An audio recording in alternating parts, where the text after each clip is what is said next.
Hey guys, so 2 weeks ago I did a review of this Makey flash, the MK932. Now, a few of you have commented in that video that Makey actually makes a smaller version of this giant flash. And so I reached out to Makey and I said, hey, send it over. I want to compare it. So they did, and here it is. This is the Makey MK320, and it is a smaller flash. So let's check out what comes in the box.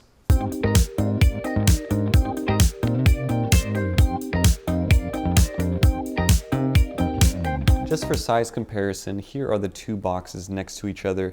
MK932 is on the left and the MK320 on the right. So there is a noticeable difference here. Let's go ahead and take a look at this though. So you got a picture of the flash on the front, some info on the sides, a whole bunch of fun stuff on this side, and on the back you have another picture of what the flash looks like for Sony. Now this opens up quite easily, just a lid like that. You have a similar hot shoe stand and a pouch. And already I can tell that this is significantly smaller than the other flash. Some nice little packaging information in there I'm not going to go through. And then this, you have a diffuser and the flash itself. Wow, this is much, much smaller. So you have the Makey branding Speedlight MK320. You have a little screen here with a bunch of small buttons. Power, very cool.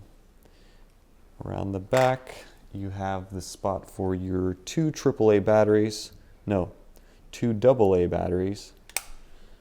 So that is very easy. Rotates up and down, and then you can not rotate it 360 or 180. So it's just going to be either bouncing off of something or directly at a subject. You won't be able to bounce this off of the wall behind you. You could see some LEDs there as well. Let me show you what it looks like next to the other flash. Quite a difference there. So I'd say it's about half the size and even half the thickness, roughly. So it's about really a quarter of the size of this huge flash. So this is something that I would much rather take with me if I was traveling versus trying to look around this giant flash. Now, that doesn't really matter if the flash doesn't perform. So let's mount this on the A6000 and check out how it does. All right, so I have installed some AA batteries here, and now we can mount it on the A6000. So it goes on pretty simply, hot shoe, and then you secure it with this ring. And it is on there very securely, no wiggling. I mean, you can, just like the other flash, you can hold up the camera with this mount. Even though it's plastic, it's not going anywhere. So let's turn this thing on. All right, I'm gonna push the power button, hold it for a second. Wow, already you can tell that this screen is a lot more higher quality than the other screen. Just for comparison's sake, here's the other flash. And if you see the difference there, there's a lot more pixels with this small screen, a lot more legible, even though it's smaller. The menu here is pretty simple. You have a little flash button that'll fire a test flash. Right now we're at 1/128, which is the weakest setting on this flash as well. You have a mode button that will take you through modes, and then you can set the strength. You can go all the way to 1/1. And if we test fire that, yeah, that is definitely very bright. Let's go back over to mode. You have a time button.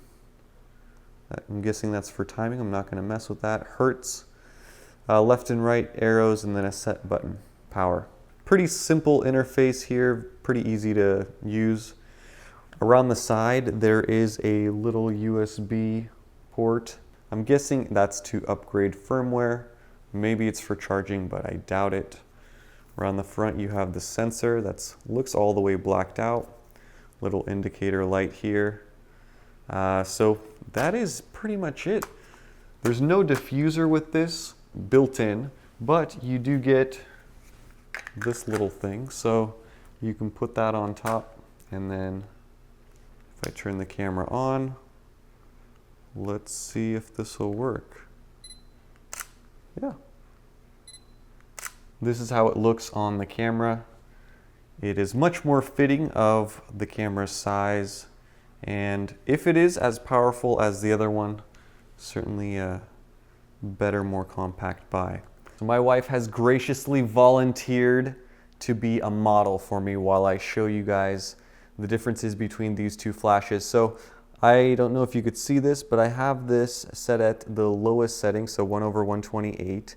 And the interesting thing about this is that on the flash, you'll see f5.0. That matches f5.0. That was automatically set by the flash, so it is getting information from the A6000. Unlike the other flash, I don't think that it was recognizing f-stop at all. So we'll start by just switching into full auto mode. It's going to go into portraits, and I'm going to do a direct shot. There we are. That's very bright. Here's the same shot without the flash. So compare those two. Now let's see what happens if we were to bounce this flash off of the ceiling. That's what we get. And now let's compare it to the other one. Okay, and now let's see what happens when I bounce it.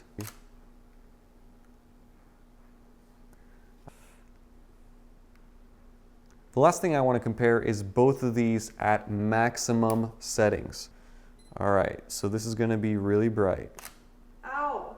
And 3, 2, 1. The difference is slight. Both flashes are very powerful, but as you can tell just slightly, the MK320 is not as powerful. Okay, that's it. Thank you.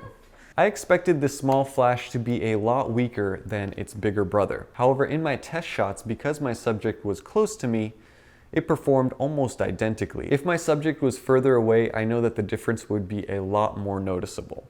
And so if you are looking for the ultimate in powerful flash, I'd say size matters in this case. Go with the bigger one, even though it's a hassle to pack and take with you. But for the majority of people, I really think that Makey has done a great job with this flash.